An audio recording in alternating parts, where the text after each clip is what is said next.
selamat datang di talk show bersama Kampusku. Selamat malam teman-teman yang sudah hadir di sini, yang sudah bergabung dengan kita semua.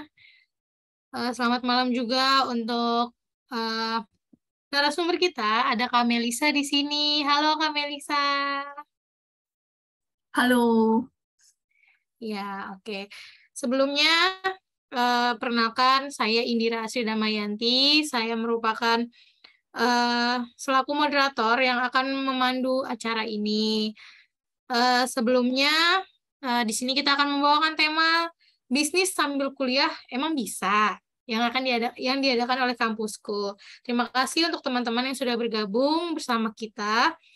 Di sini mau mengingatkan untuk teman-teman yang ingin mendapatkan sertifikat itu yang join dari awal sampai akhir acara yang nanti di akhir akan mengisi feedback untuk kita. Oke, sebelum kita mulai, kita perkenalan dulu nih. Kita kenalan dulu ya sama Kamelisa. Untuk Kamelisa, boleh perkenalkan dirinya. selamat malam semuanya. Weh, masih semangat ya. Walaupun udah malam, tapi hari Minggu, waktunya libur, tapi kan masih nyempetin waktu buat hadir di malam hari ini. Oke, perkenalkan semuanya. Mungkin kalau teman-teman udah pernah ikut webinar-webinar kampus yang sebelumnya, saya Mas Furianto. Saya sekarang sedang lagi dokter muda atau koas di tahun kedua. Dan saat ini saya juga sedang mengembangkan dari bisnis saya di Ivora Medica. Oke, terima kasih Kak Melisa ya, Kak Melisa. Wah, Kak Melisa nih dokter muda nih, yang lagi sibuk-sibuknya nih kayaknya. Oke, kita akan mulai talk show-nya ya, Kak. Sebelumnya boleh ceritain nggak, Kak, gimana perjalanan bisnis Kakak yang dimulai dari modalnya dari nol sampai saat ini sudah menjadi reseller? Oke, jadi kalau misalnya boleh cerita dikit ya, ini waktu pertama kali aku benar-benar terjun ke dunia bisnis itu, dulu aku sempat punya ide buat bikin bisnis itu sejak SMA. Berangkat dari hobi aja, dulu aku hobi buat bikin-bikin kayak kerajinan tangan, kayak gitu. Nah, terus waktu itu aku juga les gambar nih, les gambar. Nah, terus aku berpikiran, kenapa nggak digabung aja? Jadi nanti aku bisa ambil gambar dari guru lesku, terus nanti aku bakal ubah jadi figura foto kayak gitu ya, aku hias-hias. Jadi nanti aku bagian bikin kerajinan tangannya, nanti temanku yang bagian gambar kayak gitu. Nah, terus dulu itu udah bikin Instagram, udah mulai kayak, wah ini dari mana ya mulainya ya, udah bikin Instagram dulu deh buat branding kayak gitu. Udah bikin Instagram, terus udah nih stuck, gak tahu mau mulai dari mana. Akhirnya udah lama, idenya itu udah dari SMA, baru aku benar-benar realisasikan waktu kemarin pandemi semester 5.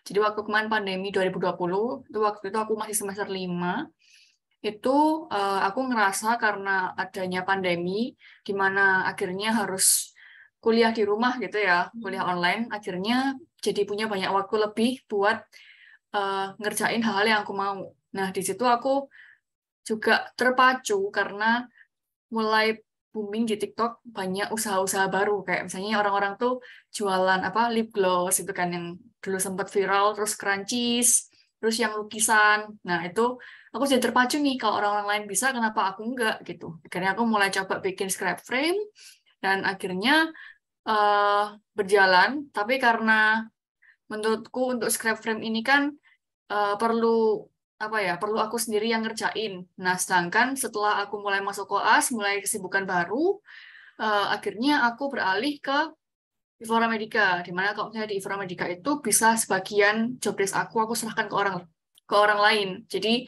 beda banget sama yang aku coba dulu di Ivora Scrap Frame, di mana aku benar-benar harus ngerjain sendiri. Nah, terus aku juga sempat juga itu eh, jadi reseller. Reseller karena waktu itu aku sempat magang, waktu pandemi juga sempat magang, ikut namanya di BIC Group. Nah, di situ aku ikut jualan frozen food karena waktu itu juga mulai booming kan.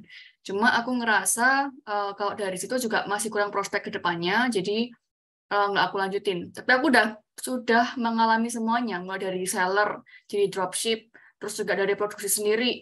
Itu aku udah mengalami semuanya. Jadi eh, udah kira-kira tahu lah minus dan plusnya apa. Wah, pengalamannya cukup berliku-liku ya, kayak untuk menjadi sebuah reseller itu dari mencoba dropship, jadi reseller juga, sekarang udah jadi star seller nih. Nah, di sini kan pasti banyak mahasiswa yang hadir nih di sini nih. Gimana sih Kak? Tadi kan Kakak tuh udah ada koas, udah jadi dokter muda, itu kan pasti ada kesibukan yang tersendiri tuh yang tadi Kakak bilang. Nah, gimana sih Kak manajemen waktu Kakak nih selama bisnis dengan waktu Kakak yang padat itu? Antara kuliah sama bisnis itu manajemen waktunya gimana? Oke, kalau misalnya boleh sharing dikit, dulu waktu awal aku benar-benar spend waktu yang lumayan banyak buat bangun dari nol. Karena kalau misalnya dari nol itu dari marketing, terus bikin branding, dari misalnya kita bikin produk juga kita lakuin semua sendiri karena kita masih belum punya dana buat nge-hire orang lain gitu. Nah, tapi kalau menurutku awal-awal mungkin memang spend waktunya lebih banyak ya ke bisnisnya. Jadi waktu itu aku liburan sih, ngambil waktu liburan, terus bisa benar-benar fokus buat ngembangin si bisnisnya ini. Nah, tapi kalau misalnya sekarang udah lumayan jalan, aku bagi waktunya lebih mudah karena di sini udah ada tim juga, jadi aku nggak benar-benar harus full nge-handle di sana. Tapi kalau misalnya menurutku, yang penting dasarnya kalian harus tahu prioritas terlebih dahulu. Dimana kalau misalnya kalian mungkin masih studi ya, masih SMA, SMK, kuliah, kalian harus mentingkan dulu dari segi akademik. Kalau misalnya akademik kalian udah oke, udah bagus, baru kalian boleh nambah yang lainnya. Entah kalian mau organisasi, mau buka bisnis, mau mungkin freelance, kayak gitu. Karena yang utama juga adalah kuliah itu sendiri. Karena kalau menurut aku, ya dari kuliah itu, kalian juga dapat bekal buat masa depan kalian. Jadi jangan sia-siain juga. Akhirnya karena bisnis, akhirnya kacau nih nilainya atau malah nggak fokus lagi di kuliah. Berarti harus tahu yang mana nih prioritasnya dulu ya Kak ya. Nah, ini Kakak kan udah jadi star seller nih. Kakak ada nggak sih Kak ide-ide bisnis buat anak-anak yang ingin memulai mungkin dari kecil-kecilan dulu gitu? Oke, kebetulan kalau aku udah pernah mengalami semuanya ya, reseller, dropshipper, buat produk sendiri. Dan kalau misalnya boleh aku saranin, kalau kalian masih kuliah, yang paling simple kalian jadi reseller dulu atau jadi dropshipper. Kenapa? Karena kalian modalnya minimal di situ. Jadi benar-benar kalian cuma tinggal posting, tinggal marketing, sharing-sharing ke teman-teman kalian. Kalau ada yang beli, baru kalian eh, beli ke supplier kalian. Kalau misalnya dropship, ya berarti nanti kalian cuma tinggal kirim pesanannya apa, nanti dari supplier kalian yang kirim langsung ke si customer kalian, kayak gitu. Dan di sini kalau misalnya mungkin Kak cuma reseller doang sih aku nggak mau. Aku pengen lebih menantang nih, mau bikin produk sendiri karena aku udah ada ide nih mau ngembangin apa gitu. Nah kalau kayak gitu menurutku kalian harus cocokin juga dengan zaman dan juga dengan perkembangan saat ini. Dimana kalau misalnya saat ini mungkin orang-orang lebih suka kemana. Kemudian kira-kira kalau saat itu masalahnya apa dari orang-orang. Misalnya kalau misalnya waktu kemarin pandemi kan juga banyak tuh yang tiba-tiba buka banyak kelas online, kemudian juga banyak kursus-kursus online atau juga buka usaha baru di bidang alkes karena itu yang menjadi masalah waktu pandemi kemarin, di mana mungkin harga maskernya mahal, terus juga harganya naik turun, nggak ada yang jual dengan harga terjangkau, kemudian juga em, banyak orang yang akhirnya work from home dan mereka juga banyak yang mungkin dirumahkan dan mereka membutuhkan upgrade skill. Akhirnya banyak juga yang membuka kursus kayak gitu. Nah, di sini kalian juga harus mengetahui kira-kira masalah apa yang dihadapi sama masyarakat sekarang atau juga bisa juga berangkat dari masalah yang kalian temui di teman-teman kalian. Dan di sini kalau misalnya kalian punya ide, ya udah gas aja. Menurutku ide itu nggak harus benar-benar original, benar-benar kayak baru, hal yang belum ada semuanya, belum pernah ada dulunya. Tapi bisa juga berangkat dari mungkin produk atau jasa yang udah ada saat ini, tapi kalian modifikasi. Contoh simpelnya ya, banyak kan yang jual ayam goreng, tapi nggak ada yang jual ayam goreng yang disajikan dalam 5 menit, kayak drive-thru-nya McD.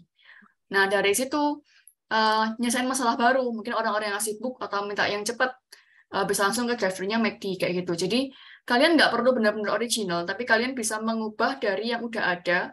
Mungkin kalian berikan nilai tambahan, misalnya lebih cepat, terus mungkin lebih murah, atau ada fitur baru yang belum ada sebelumnya. Gitu. Oh, oke, berarti benar-benar ngelihat masalah sekitar dulu nih ya, kayak yang bisa diambil, yang bisa diselesaikan gitu.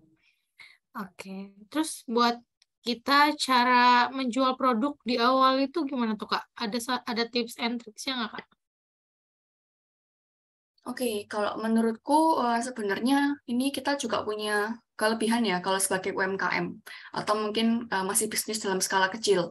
Dimana kalau kita bisnis dalam skala kecil itu kita masih bisa memodifikasi banyak hal.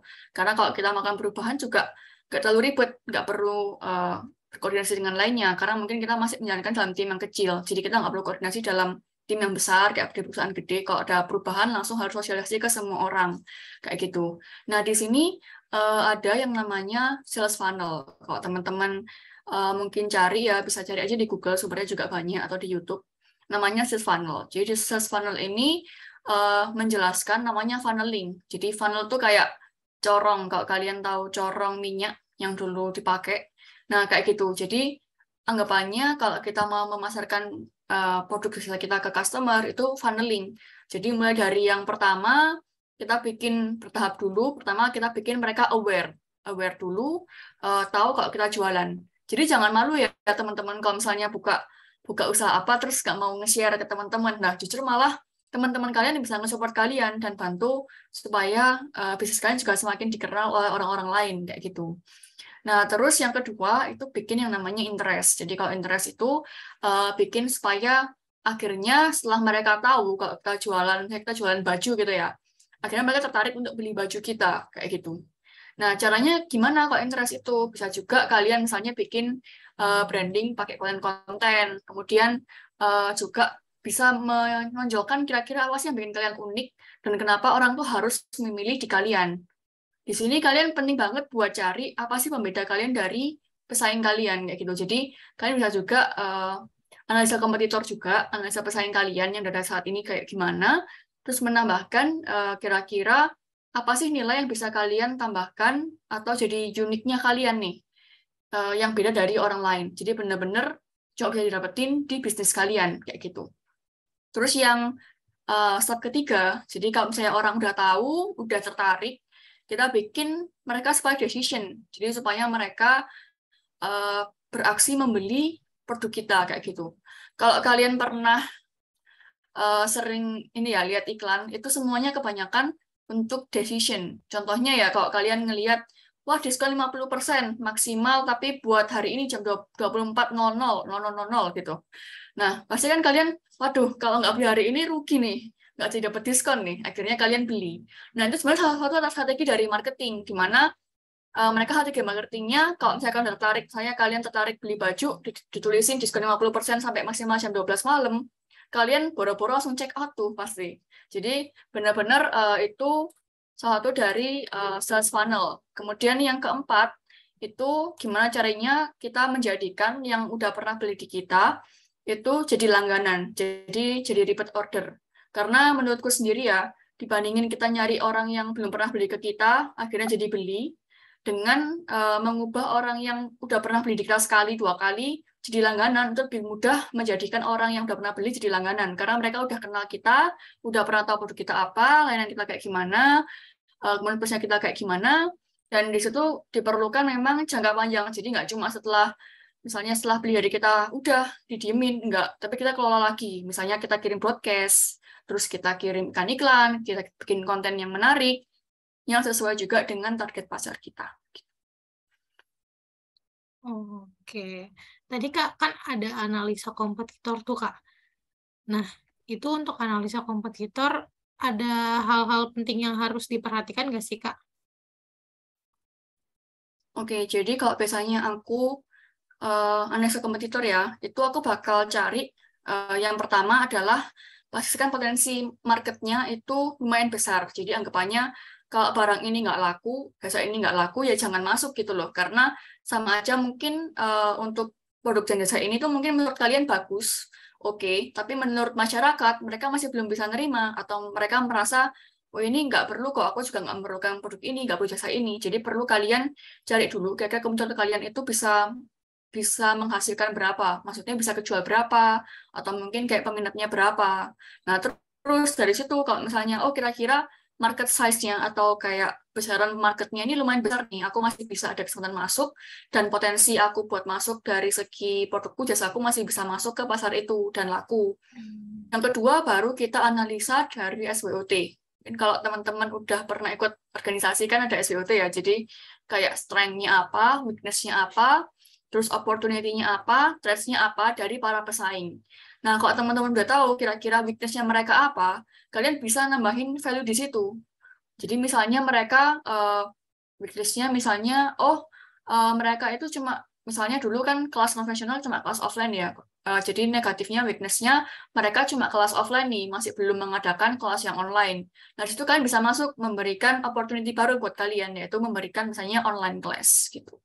Jadi benar-benar kalian analisa kompetitor kalian terlebih dahulu, jangan langsung masuk ke pasar karena kalian merasa ideku nih keren nih, pasti orang-orang juga suka, karena belum tentu apa yang kalian suka belum tentu bisa diterima oleh masyarakat. Jadi benar-benar kita perlu analisa yang bagus dan memikirkan tentang kira-kira berpotensi nggak buat jadi besar, buat aku lanjutin ke depannya. Terus juga tadi kan kakak bilang nih, kita lebih mudah membuat seseorang itu repeat order gitu kak, jadi langganan buat kita gitu. Gimana sih cara mempertahankan untuk konsumen itu jadi langganan kita, akan repeat order terus-menerus gitu kak? Oke, jadi kalau misalnya yang itu nanti ke tahap yang sales funnel yang paling akhir ya, di mana orang tuh udah pernah decision, udah pernah beli dari kita, kemudian kita pertahankan supaya repeat order jadi langganan. Di situ kita masuk ke nantinya customer relationship manager. Jadi di situ kita manajemen customer itu mungkin dari segi kita bikin-bikin konten, terus juga ngontak mereka. Jadi mungkin kita juga bisa nanyain, kemarin gimana nih rasa bakso dari aku? Enak nggak? Terus kayak kira-kira ada saran nggak? Nah dari situ mereka juga merasa, oh aku ini juga penting loh. Maksudnya aku juga masih dikontak, terus juga aku masih ditawarin buat beli lagi. Justru malah kalau misalnya kita didiemin, kita nggak ditawarin, kita juga nggak bakal beli kan. Kalau kalian juga sering nonton YouTube, nonton iklan ads juga, wih ada es krim apa, terus kan pasti kan ditawarin buat beli. Nah disitu kayak kita jadi tertarik buat beli karena sering lihat kayak gitu. Jadi kalian tuh juga harus sering muncul, memaparkan diri ke customer kalian, karena di sini tuh bukan zamannya customer nyari kalian, tapi kalian yang berusaha mendekatkan diri ke customer. Jadi kalian gimana caranya memaparkan diri ke customer, entah misalnya pakai iklan atau pakai konten. Jadi mereka tuh tetap muncul dalam pikiran. Jadi kalau misalnya kayak kalian memikirkan misalnya ayam, mungkin kan kepikirannya kalau nggak KFC, McD. Ya, karena kan mereka juga sering nge-ads, kemudian juga di mana-mana ada gitu loh. Kalian di Malang ada McD, kalian pergi ke Surabaya ketemu situ lagi. Jadi itu benar-benar meningkatkan juga dari potensi jadi langganan kayak gitu. Kemudian kalian juga pastinya yang paling dasar banget ya kalian harus memastikan kalau produk jasa kalian dan juga jasa pelayanan kalian itu bagus.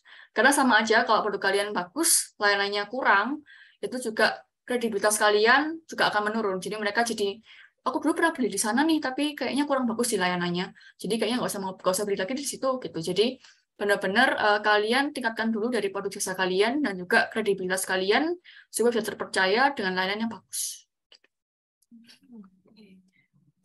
Eh, Berarti kan kita juga harus mendengar saran-saran dari mereka juga ya kak ya, untuk mengembangkan produk kita nih.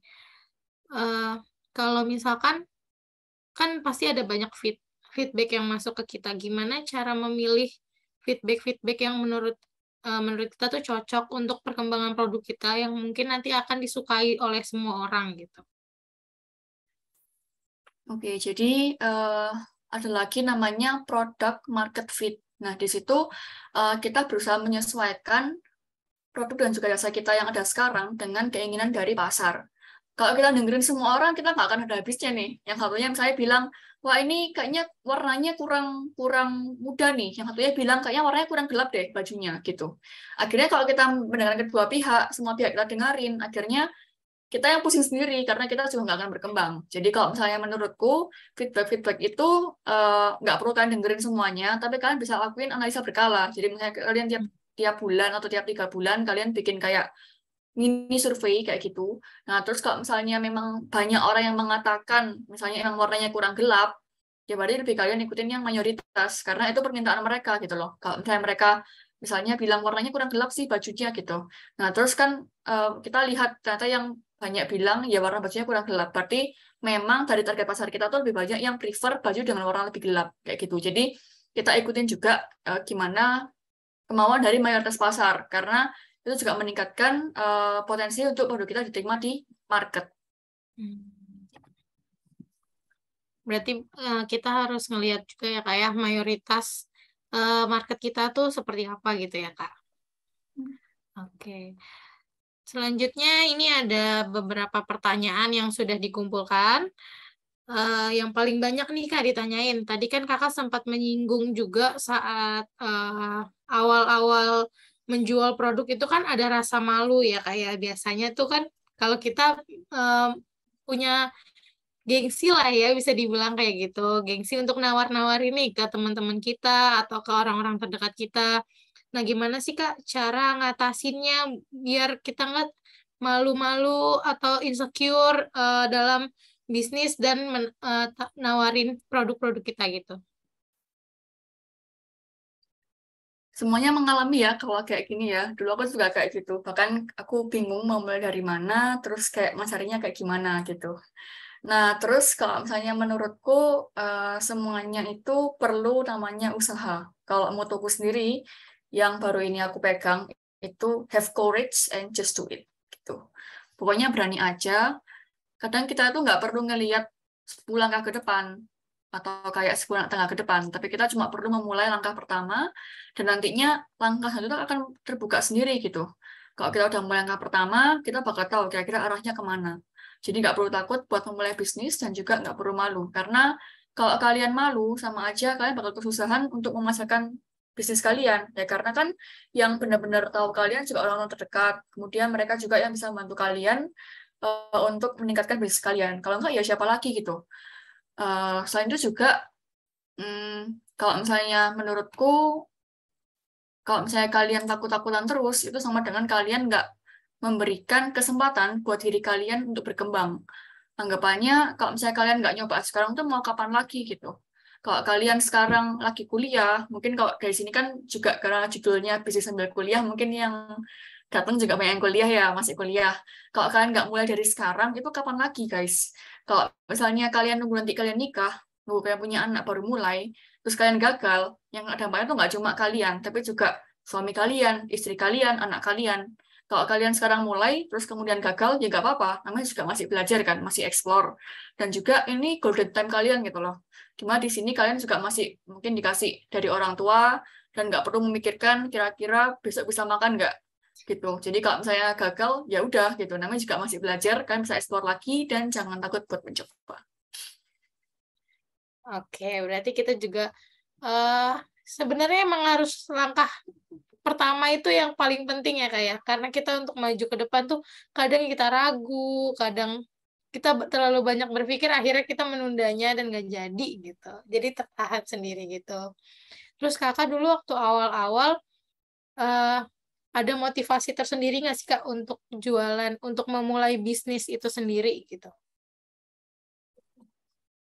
Kalau motivasi awal sih sebenarnya aku pengen merealisasikan ideku sendiri sih. Karena emang awalnya kan aku malu, terus karena terpacu dari banyak orang yang mulai buka-buka kayak usaha rumahan gitu, aku jadikan terpacu sendiri. Dan juga aku harap sih lebih cepat buat dapetin financial independence ya. Karena kalau aku ngerasa sih, aku mikirnya aku sekolah 6,5 tahun itu juga dibiayai orang tua, sedangkan sekarang juga teman-temanku udah pada lulus gitu kan, udah pada kerja, sedangkan aku masih stuck, masih kuliah, masih kurang 2 tahun lagi.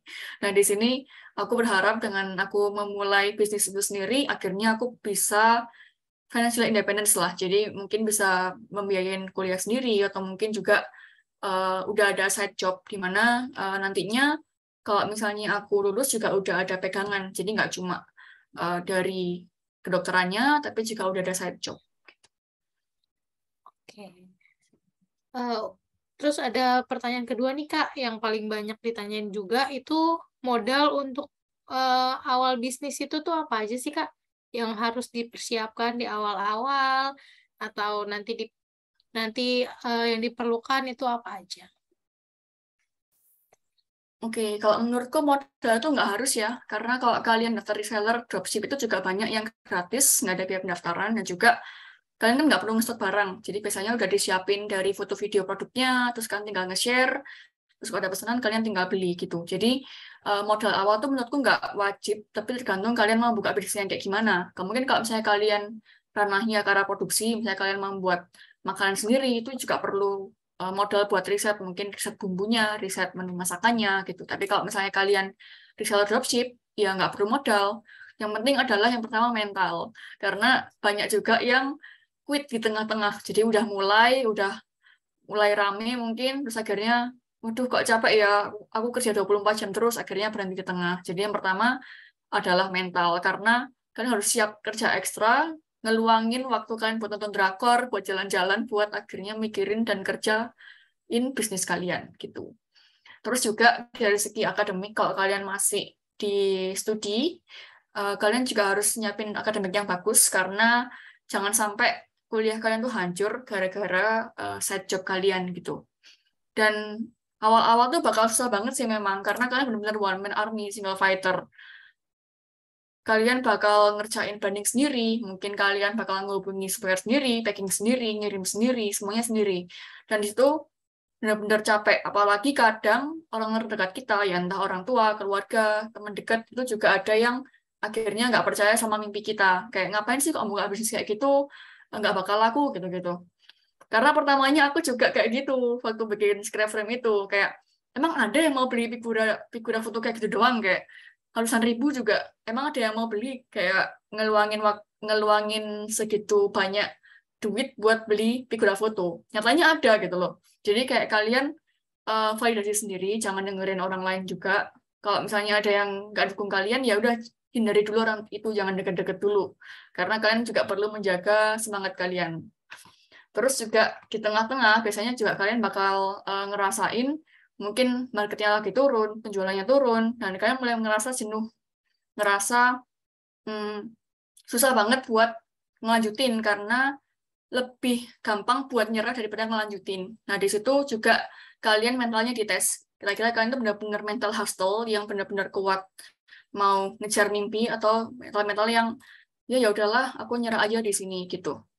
Kemudian kalau benar-benar kalian nggak ada modal, terus kalian juga memerlukan modal, aku sangat saranin kalian ikut lomba-lomba bisnis kayak gitu. Kan banyak tuh lomba bisnis plan, terus lomba BMC, bisnis modal kanvas. Kalau misalnya kalian belum ada pengalaman atau mungkin masih bingung buat ikut-ikut lomba kayak gitu, besok juga aku ngisi juga di kampusku minggu depan ya, minggu depan itu aku bakal ngisi materi bisnis modal kanvas dan juga tips-tips buat kalian menangin bisnis plan. Nah, di situ aku juga manfaatin itu dulu buat dapetin modal-modal, karena menurutku dia lumayan. Dan kalau kalian ikut lomba bisnis plan, itu kalian juga bisa validasi di kalian. Jadi kira-kira menurut si juri atau dewan jurinya itu, kira-kira ide kalian bagus nggak sih buat direalisasikan. Nah, situ kalian juga selain mendapatkan manfaat mungkin bantuan modal, kalian juga bisa mendapatkan mentoring dan juga biasanya memvalidasi kira-kira scalable nggak dan bisa direalisasikan nggak dari ide-ide itu. Oh, oke. Berarti untuk modal pertama tuh yang paling penting emang mental sih ya Kak ya. Karena kita emang awalnya memulai sendiri. Untuk mulai di awal itu Kak, menurut Kakak itu lebih baik memulai sendiri atau bareng sama temen kayak joinan gitu Kak? Oke, menurutku kalau itu terserah dari kalian sendiri ya. Mungkin kalau masih dalam skala kecil, mungkin yang simpel-simpel aja di seller dropship itu kalian bisa sendiri. Kalau kalian mau memulai sesuatu, mungkin kalian bikin startup yang nantinya bakal gede, kalian perlu tim juga. Nah, tapi dari pengalamanku, jangan ngerekrut teman deket. Cuma karena teman deket, terus kalian, ayo coba bikin bisnis bareng. Itu enggak. Karena menurutku yang pertama kalian harus cari adalah cari orang yang udah pernah kerja sama kalian. Jadi benar-benar kan udah pernah kerja bareng dan udah saling tahu kira-kira karakteristiknya gimana waktu kerja bareng. Karena kalau misalnya kalian cuma dari teman dekat, ada konflik, akhirnya malah kalian kehilangan teman gitu. Jadi pastikan juga orang yang kalian ajak kerjasama itu bisa diajak komunikasi, diajak kerjasama, terus juga mereka siap buat ikut hustle bareng kalian, ikut kerja 24 jam, benar-benar punya mimpi yang bareng, visinya sama, misinya sama, dan juga yaitu sih komunikasi yang nomor satu. Oke, berarti kalau kalau sendiri tuh emang harus lebih dikuatin mental kalau untuk rame-rame tuh jangan sama temen deket berarti ya kayak. Oke, di sini ada pertanyaan yang masuk nih Kak dari teman-teman yang hadir di sini. Dari Kak Dina Setiadi. Kak, ada nggak sih Kak saran referensi yang bisa dipakai untuk dicari peluang ide bisnisnya? Gitu. Oke, kalau saran referensi, menurutku kalian bisa cari juga di Google kayak eh, top produk dan juga jasa yang paling laris di 2022. Itu nanti kalau misalnya kalian mungkin ke online shop, itu tiap Shopee, Tokped itu juga punya list produk yang paling laris di tempat mereka gitu. Jadi ini kalian bisa mulai dari situ, kemudian juga bisa masuk karena kalau misalnya dia paling laris, berarti juga target pasarnya ini masih gede, masih bisa kalian masukin, dan kemungkinan untuk lakunya juga lebih besar, kemungkinan sukses juga lebih besar. Jadi kalian bisa masuk di situ. Atau kalau misalnya enggak, ya kalian cari aja dari masalah-masalah teman kalian. Sesimpel kayak gini sih guys. Misalnya teman kalian nggak punya printer di rumah, terus disuruh tugas ngeprint, ya kalian jual aja jasa buat ngeprint gitu. Itu juga bakal laris kok. Atau misalnya, oh misalnya kayak aku di praktikum ya, praktikum di lab, banyak yang misalnya sering lupa bawa masker, sering lupa bawa sarung tangan, ya udah dijual aja. Itu juga pasti laku karena permintaannya ada, masalahnya ada, dan kalian datang buat menghadirkan solusi gitu.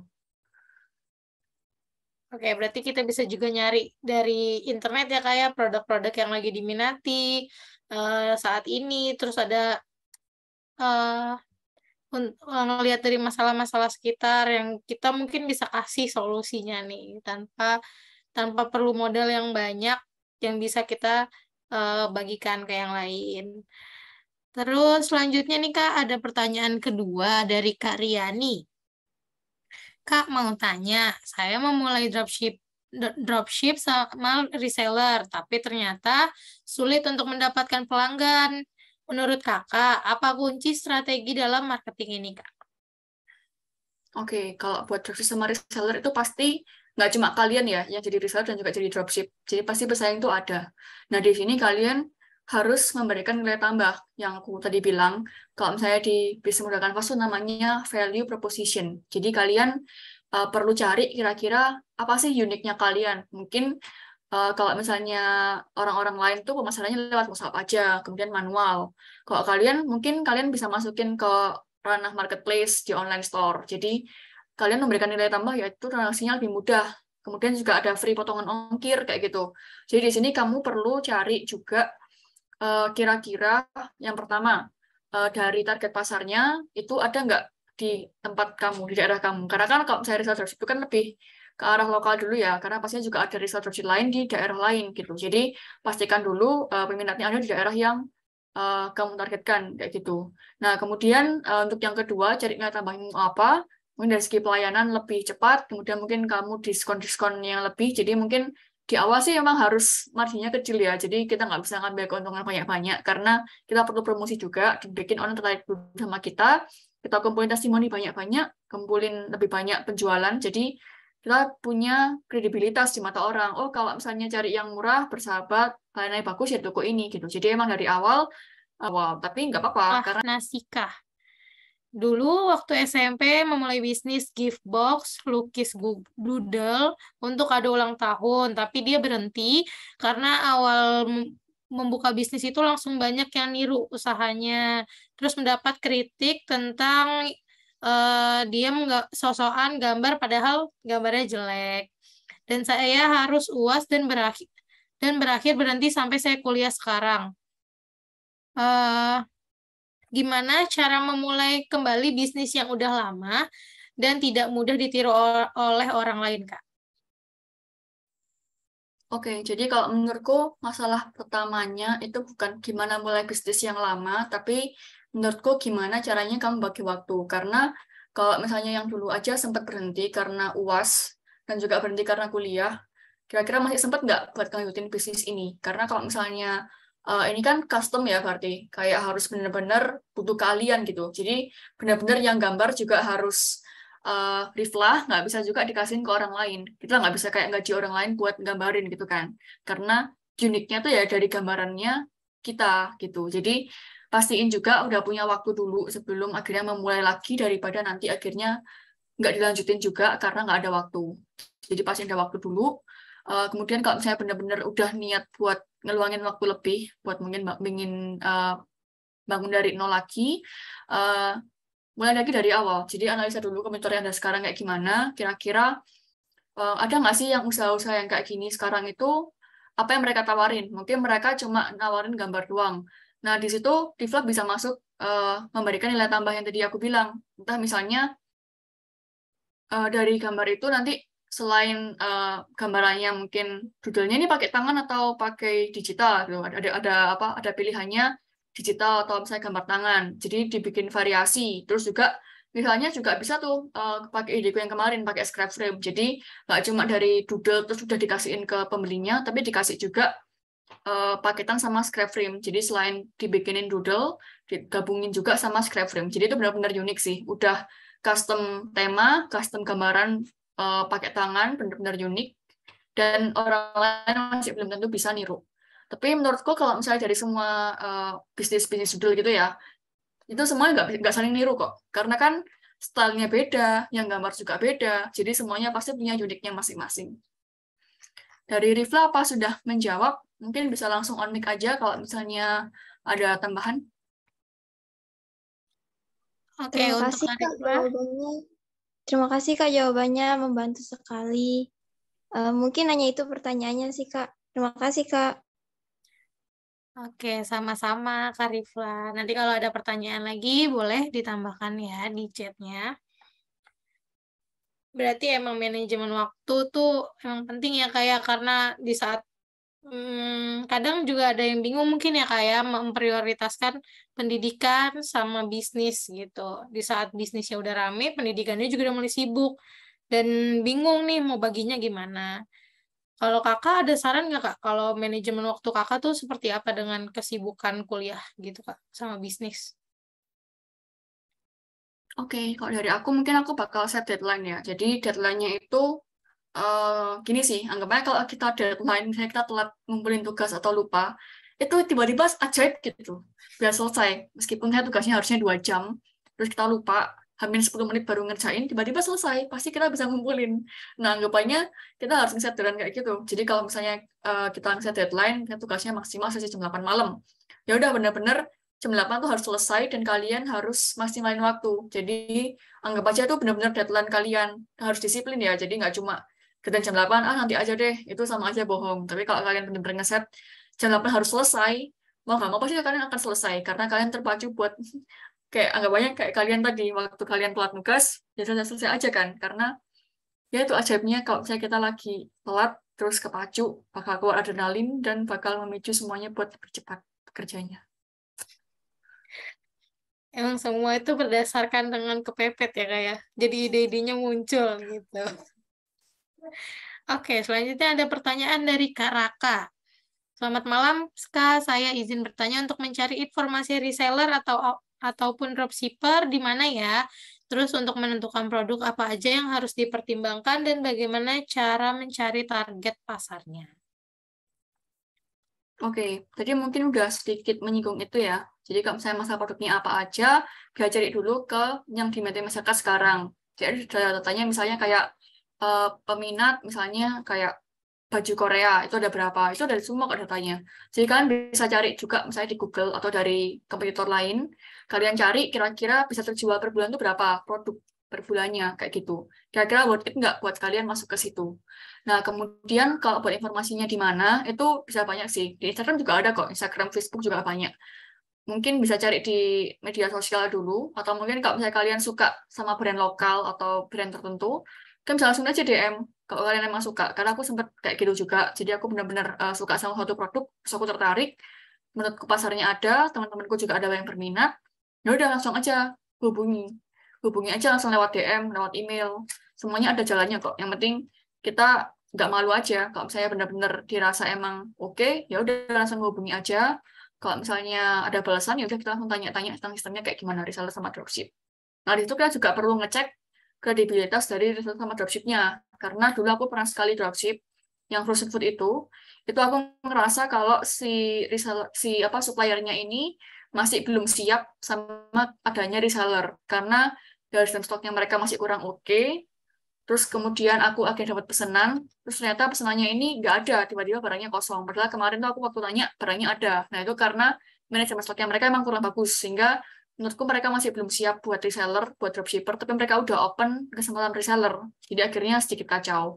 Jadi kalian perlu juga cari, tanyakan dulu sistemnya mereka gimana stoknya, kira-kira pemesanannya gimana, dikirimnya kapan, sampainya kapan, gitu. Jadi benar-benar yang jelas dan juga terpercaya. Kemudian buat dropshipper itu juga kalian pastiin juga kalau mereka tuh benar-benar niat dropship, karena ada juga akhirnya yang nakalan. Kalian kan kalau misalnya dropship itu kan kalau kalian dapat pesanan, kalian kan lapor ke supplier kalian, terus supplier kalian yang ngirim ke customer kalian.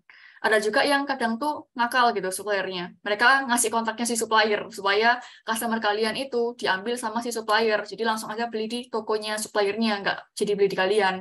Nah, itu kan benar-benar harus cari dropshipper dan supplier yang bisa dipercaya dan juga nggak nakal kayak gitu. Oke. Untuk Kak Raka, jawaban dari Kak Melisa gimana nih? Ada yang ingin ditanyakan lagi atau kurang jelas jawabannya? Boleh langsung on mic aja, Kak Raka. Baik, Kak, sudah cukup jelas. Terima kasih. Oke, sama-sama Kak Raka. Selanjutnya, kita lanjut ke pertanyaan selanjutnya nih Kak. Ini ada yang menyinggung tentang keuangan, cara mengatur keuangannya. Dari Kak Firda Zahra Putri. Dia nanya gimana sih Kak cara mengatur keuangan saat bisnisnya udah jalan? Oke, yang pertama ini balik ke kesalahanku dulu ya. Kesalahanku dulu itu nggak misahin akun pribadi sama akun bisnis dari rekening banknya. Jadi akhirnya kecampur. Kalau misalnya aku mau jajan gitu, juga pakai rekening itu. Kalau misalnya mau beli-beli mungkin modal bisnis, juga pakai akun itu. Akhirnya kecampur dan malah aku apa ya, anggapannya modalnya jadi lebih besar banget karena mungkin pengeluaran pribadi ada yang masuk ke laporannya usaha dan sebaliknya. Nah, di sini kalau tips yang pertama dasar banget itu kalian buka 2 rekening. Jadi jangan jadiin satu antara rekening bisnis sama rekening tabungan kalian buat pengeluaran pribadi. Nah, terus mungkin kalau yang simpelnya itu kalian pakai ini aja, laporan laba rugi. Itu minimal banget atau laporan arus kas.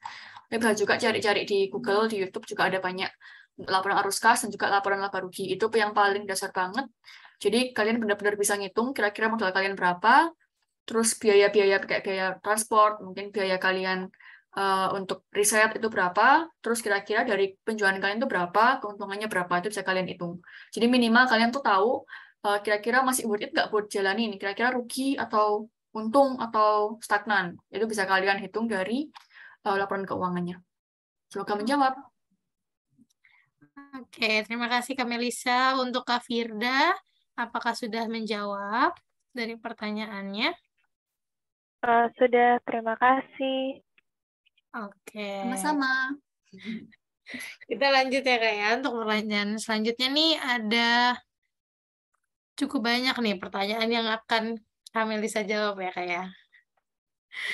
Di sini ada Kak Hasna Azro Ariko. Jadi dia ini buka usaha makanan, bisnis sambil kuliah, masih pemula dan modalnya terbatas. Dan dimulai dengan buka usaha sendiri. Apakah bisa Kak dengan usaha buka bisnis kayak gitu? Kalau bisa gimana ya Kak caranya? Bisa banget.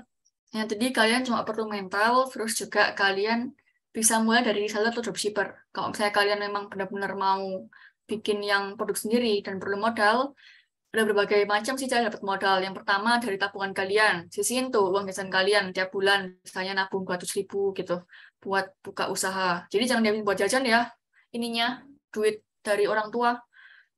Terus habis itu bisa juga misalnya dari ya orang tua juga atau keluarga. Mungkin kalau misalnya kalian punya ide yang oke banget, kalian bisa coba tanyain kira-kira gimana nih, bisa bantu nggak? Mungkin perlu awalnya segini. Kalau misalnya oke, ya ada juga yang orang tua mungkin benar-benar full support anaknya ya. Ada juga mungkin kalian bisa pakai sistem nyicil ke orang tua sendiri gitu. Kan lebih nggak ada bunganya, terus juga masih bisa dinego lah, fleksibel. Jadi kalian bisa juga, oh ya mungkin kalau saya dari perhitungannya, kira-kira baru 6 bulan lagi bisa dapat untung gitu. Yaudah nanti kalian nyicil aja dari modalnya itu ke orang tua kalian. Atau juga misalnya ikut kompetisi-kompetisi, nanti hadiahnya tuh kalian buat jadi modal, atau mungkin lewat juga investor-investor. Tapi itu kayak gitu, tetap kalian perlu networking dulu dan juga perlu banyak kenalan. Dan juga perlu banyak ikut lomba. Semakin kalian banyak ikut lomba, ikut komunitas bisnis juga, itu kalian juga bakal terpapar oleh orang-orang yang mindset-nya sama, dan tentunya mereka juga bisa bantu kalian buat nyari modal gitu. Oke, jadi kita bisa dari nyisihin nih Kak, uang dari orang tua kita sisihin sedikit-sedikit untuk jadi modal buat usaha kita ya Kak ya. Terus juga bisa dari support orang tua, bisa minjem dulu nanti dicicil gitu. Lalu juga bisa ada lomba atau mengikuti komunitas yang bisa kita ikuti gitu. Untuk Kak Hasna, apakah jawabannya cukup atau ada pertanyaan tambahan? Cukup, Kak. Terima kasih, Kak. Oke, sama-sama. Selanjutnya di sini ada yang nanya lagi Kak dari Sasa Saroya.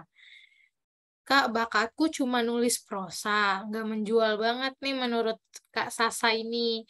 Ada saran nggak Kak atau masukan untuk Kak Sasa? Mungkin Kak Alsa bisa on mic ya, karena aku masih kurang paham tentang prosa. Boleh dijelasin nggak prosa itu yang kayak gimana?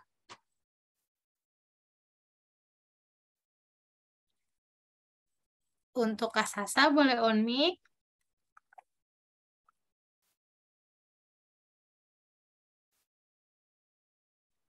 Wah, sepertinya Kak Sasa lagi nggak di room nih Kak.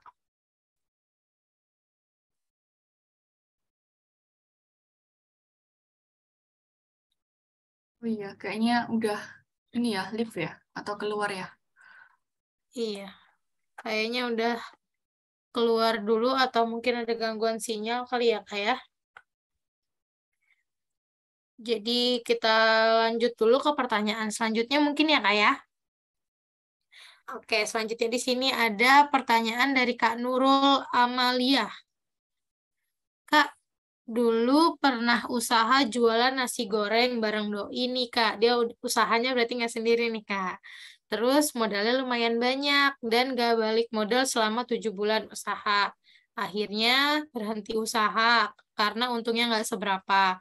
Sekarang pengen banget merintis usaha baru tapi bingung usaha apa di semester akhir sambil skripsian yang kira-kira bisa jalan. Ada saran nggak sih Kak atau solusi? Oke, ini cukup menarik ya, usaha bareng doi. Jualan naskor nih, ini ngeditnya produktif. Ngeditnya nggak ke mall, nggak nonton film, tapi ngeditnya jualan, guys. Menurut aku, kalau misalnya dari segi ini, aku nggak nanya dulu nih ke Kak Nurul Amalia. Waktu dulu pertama kali buka bisnis itu udah sempat ngitung-ngitung nggak sih? Kayak kira-kira modalnya buat bikin satu piring naskor itu berapa, terus keuntungannya berapa, kalian jual mau di harga berapa? Udah sempat hitung belum? Iya, sempat ngitung, Kak.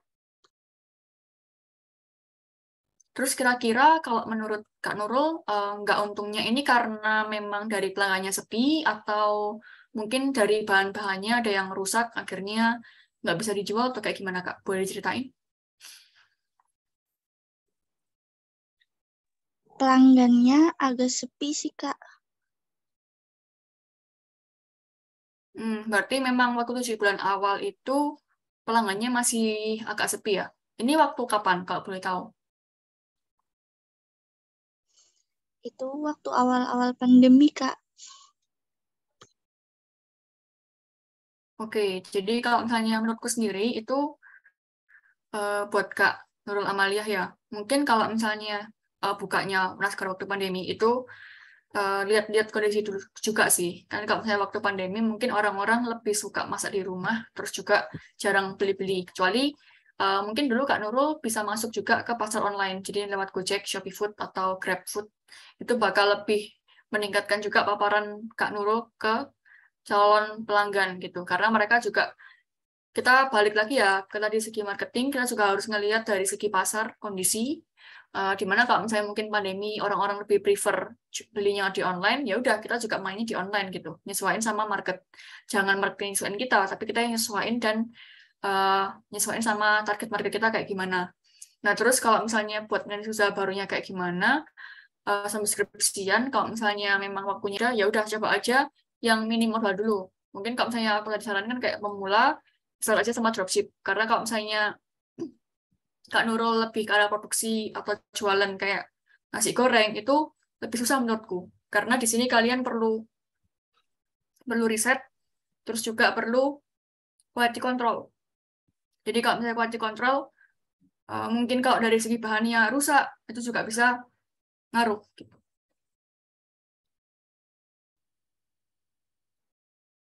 Nah, untuk Kak Nurul, ada tanggapan dari jawaban Kak Melisa?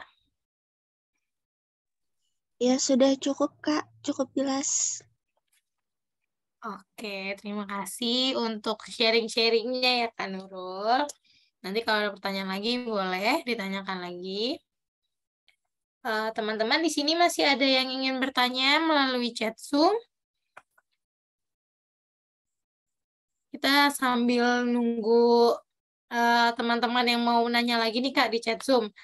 Sekarang bisnis kakak kan udah jadi star seller nih Kak. Keadaan bisnisnya sekarang gimana nih Kak? Boleh diceritain nggak? Sharing-sharing sama teman-teman di sini.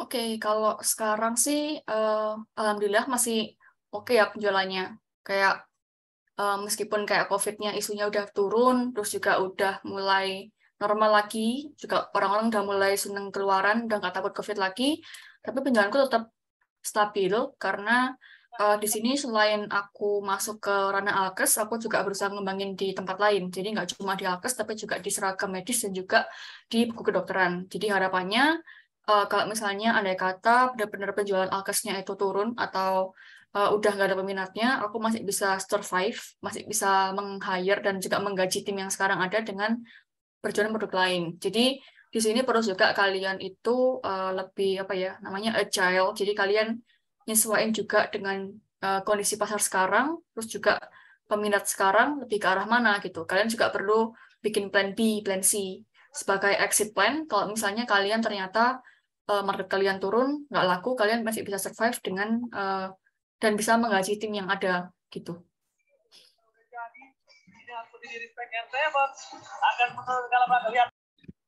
Nah Kak, kan kakak udah sampai ke tahap ini nih. Ada nggak sih Kak rencana ke depannya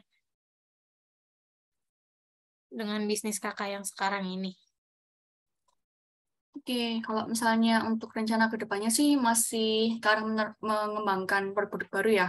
Karena kan aku perlu strategi juga gimana caranya buat tetap survive dan juga meningkatkan bisnis nggak cuma di alkes tapi di ranah lainnya juga kayak di seragam medis sama di buku kedokteran. Jadi planning untuk saat ini mungkin ke depannya aku bakal memperbesar pasar. Jadi nggak cuma main di online. Aku juga bakal mengembangkan juga dari segi transaksi offline. Kalau sekarang sih udah ada tempat sendiri, kemudian juga ada toko offline-nya, tapi aku memang saat ini lebih fokus ke online, jadi masih belum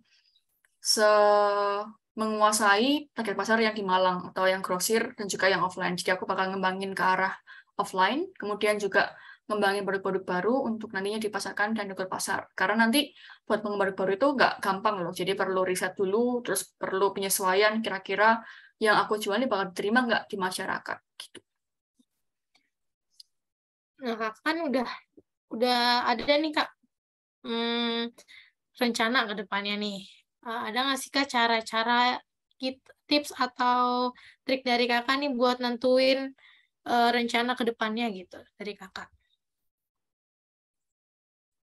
Kalau tips-tips buat rencana ke depannya sih tergantung arah kalian kemana ya. Karena kan tiap ide, tiap usaha punya visi misi sendiri. Jadi kalian perlu di awal, selain kalian bikin bisnis plan, jadi bisnis plan itu nanti dari awal kalian bikin ide bisnis, yang pertama menurutku adalah kalian perlu bikin namanya BMC, Bisnis Model Canvas. Mungkin ada yang pernah dengar BMC. Jadi kalau yang di BMC itu nanti ada kayak 9 blok bangunan. Di situ bakal gambarin secara jelas dari bisnis kalian itu kayak gimana. Dari kira-kira perlu partnernya siapa aja, terus perlu biayanya apa aja, terus kemudian kira-kira aktivitas apa yang perlu kalian lakukan, kemudian dari segi channel kalian, jadi gimana cara kalian memasarkan produk kalian, kemudian siapa target customer kalian, kemudian revenue stream kalian dari mana, pendapatan dari mana. Di situ bakal jelas semua gambaran dari bisnisnya. Jadi untuk yang pertama kali sih dari BMC sendiri. Nah, dari BMC tersebut kalian bisa ngembangin misalnya dari segi customer segmen. Pertamanya targetnya cuma di tenaga medis nih. Nah, terus kalian targetin ke masyarakat luas. Jadi mungkin bisa jualan produk-produk yang needs-nya masyarakat luas gitu. Jadi benar-benar kalian bisa modifikasi dan ngembangin bisnis itu awal dari BMC kalau menurutku. Kemudian nantinya juga ada beberapa strategi lainnya. Jadi nanti kalian bisa dari rencana-rencana anggaran kalian yang lama itu kalian rombak lagi kira-kira bisa mungkin dulu sebagian besar ditaruh di bagian operasional, 50% operasional. Nah, ini kalian ganti ke sebagian besar jadi modal untuk riset gitu. Jadi kalian bisa benar-benar mengubah dan menentukan kira-kira step kalian kemana itu dari bisnis plan. Di situ kalian benar-benar planning dari awal, kalian bikin itu dari nol, apa yang perlu kalian lakukan dari awal, stepnya kayak gimana, terus kalau kalian mau scale up, mau besarin pasar, mau membesarkan bisnis, itu harus gimana. Oke. Ya, tips and tricks yang sangat menarik ya kayak untuk menentukan rencana ke depannya. Untuk teman-teman, masih ada yang ingin bertanya atau diberi kesempatan untuk 2 orang yang ingin bertanya? Boleh langsung open mic atau raise hand terlebih dahulu. Ada Kak Antoni yang raise hand, apakah ingin bertanya? Halo Kak Melisa. Halo Kak Antoni. Aku pengen nanya nih, kira-kira pendapat kakak tentang bisnis franchise gimana? Karena Bisnis apa? aku Franchise. franchise untuk anak kuliah, sekarang harganya masih oke lah, maksudnya masuk untuk modalnya itu cukup masuk untuk anak kuliah. Nah, menurut Kak Melisa gimana? Kan franchise harganya udah pasti, terus kemudian marketnya udah ada, nah itu gimana? Oke, kalau misalnya menurutku dari segi franchise ya ini Kak.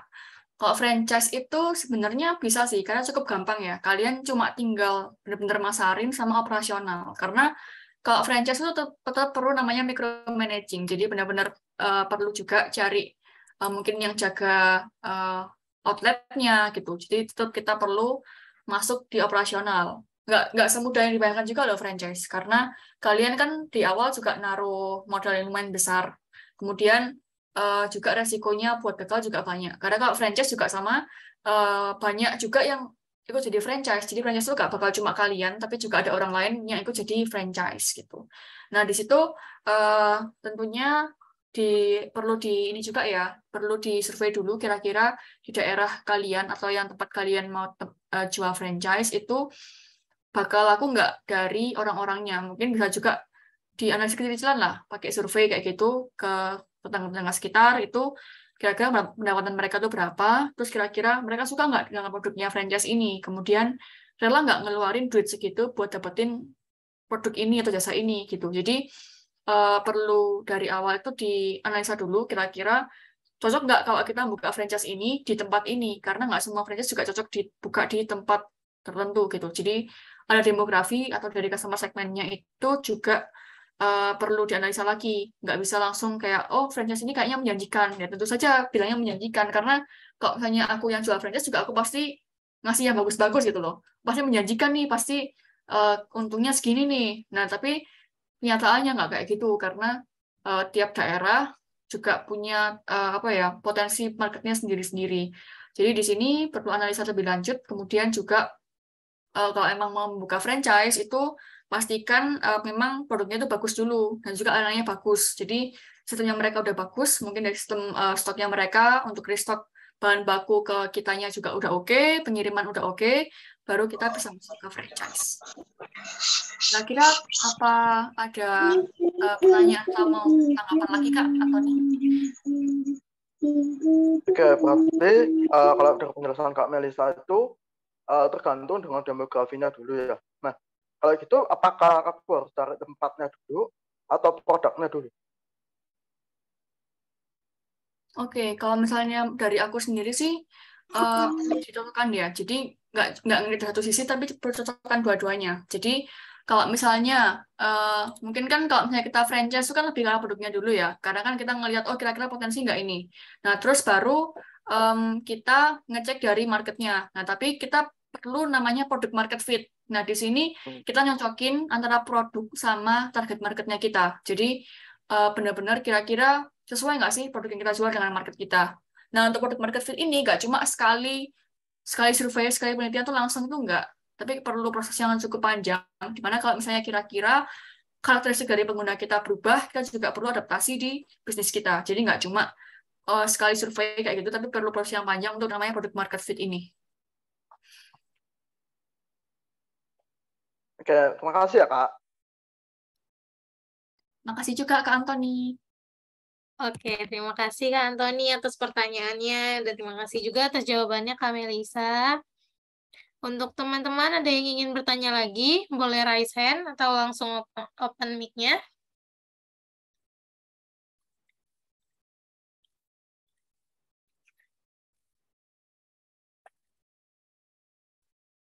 Dari teman-teman ada yang ingin ditanyakan lagi?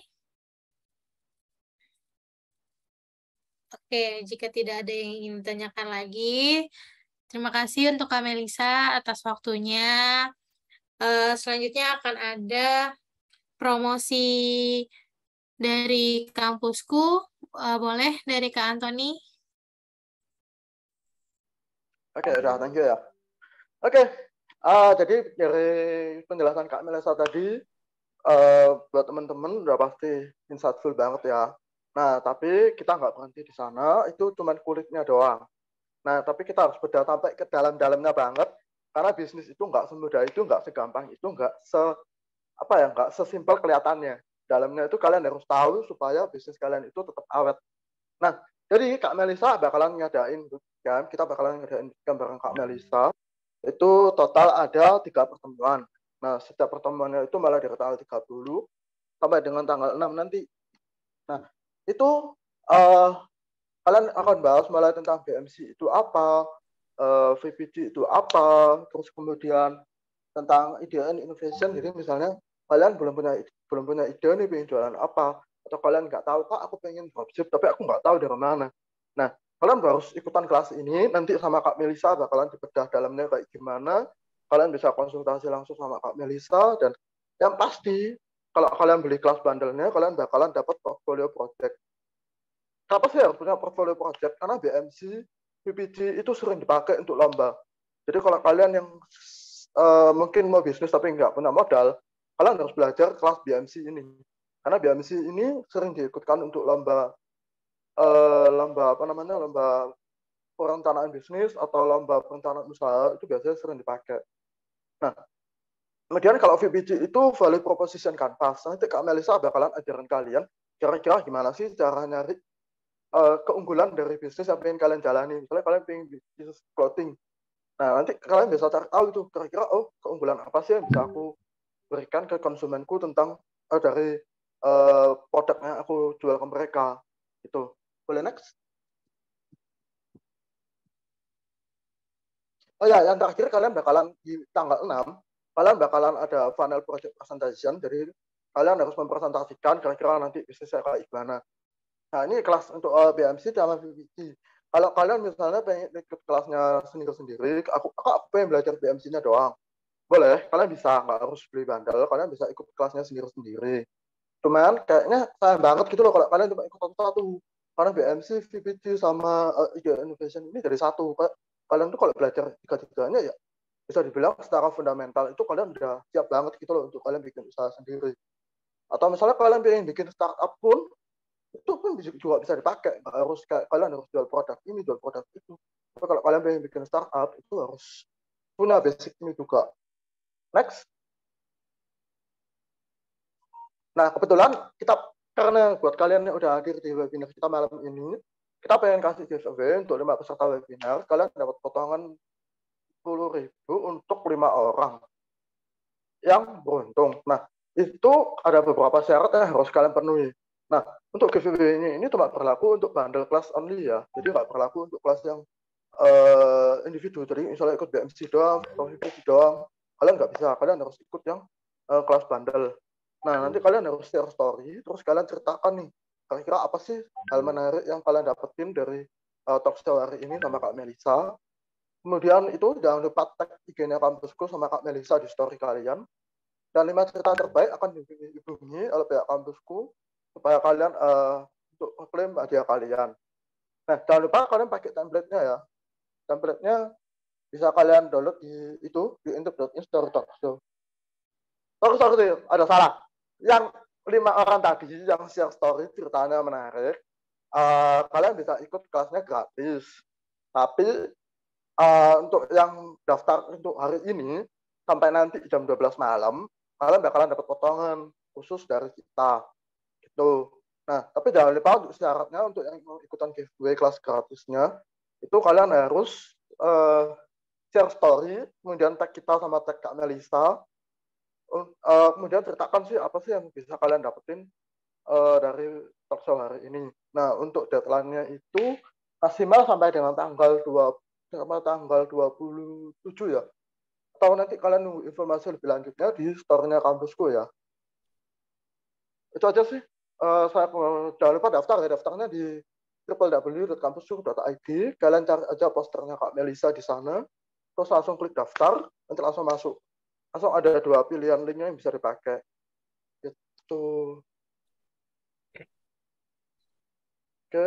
Jangan lupa yang story pakai template ya. Nanti template-nya aku copy-in ke kolom chat yang ada. Oke. Gitu aja. Aku balikin ke Indira ya. Oke, makasih Kak Antoni. Jadi, kampusku nanti akan ada giveaway untuk 5 orang.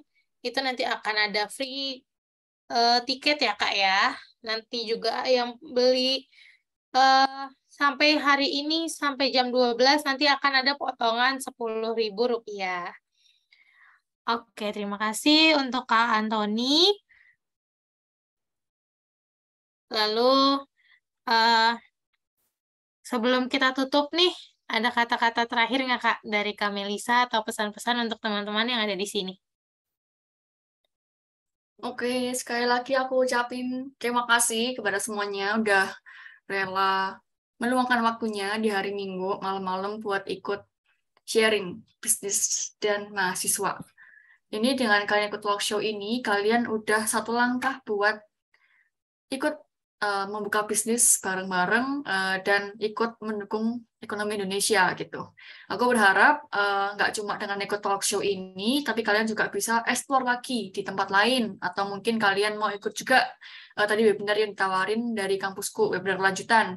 Di situ nanti aku juga bakal sharing dari segi business plan, gimana cara tips and trick menangin business plan, gimana caranya memulai PMC, kemudian cara bikin VPC. Nah, di situ cocok banget buat kalian yang mungkin tertarik buat buka bisnis dari nol, terus masih nggak tahu dari mana, kalian bisa banget belajar PMC bareng-bareng dan sharing bareng-bareng. Nanti juga akan ada project gitu ya, projectnya bareng buat bikin ide bisnisnya gitu.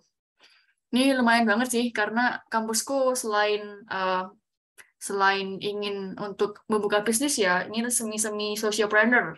Jadi benar-benar dari segi kampusku pingin banget buat mendukung para mahasiswa dan juga mungkin yang masih studi di SMA, SMK buat mengembangkan nggak cuma mengarahkan ke arah kampus, tapi juga meningkatkan dari segi skill dan juga pengetahuan gitu. Sekian dan terima kasih. Oke, terima kasih Kak Melisa untuk materinya hari ini yang sangat bermanfaat nih buat teman-teman yang ada di sini. Terima kasih juga untuk teman-teman yang sudah hadir, yang sudah meluangkan waktunya di event kampusku hari ini. Jangan lupa untuk daftar event selanjutnya yang nanti akan ketemu lagi bersama Kak Melisa. Akhir kata, kurang lebihnya mohon maaf. Terima kasih untuk teman-teman yang sudah hadir. Terima kasih juga Kak Melisa. Jangan lupa diisi feedback form untuk kampusku ya. Dan ini juga untuk absen kehadiran untuk teman-teman. Terima kasih teman-teman. Jangan lupa diisi absensi dan feedbacknya ya kakak.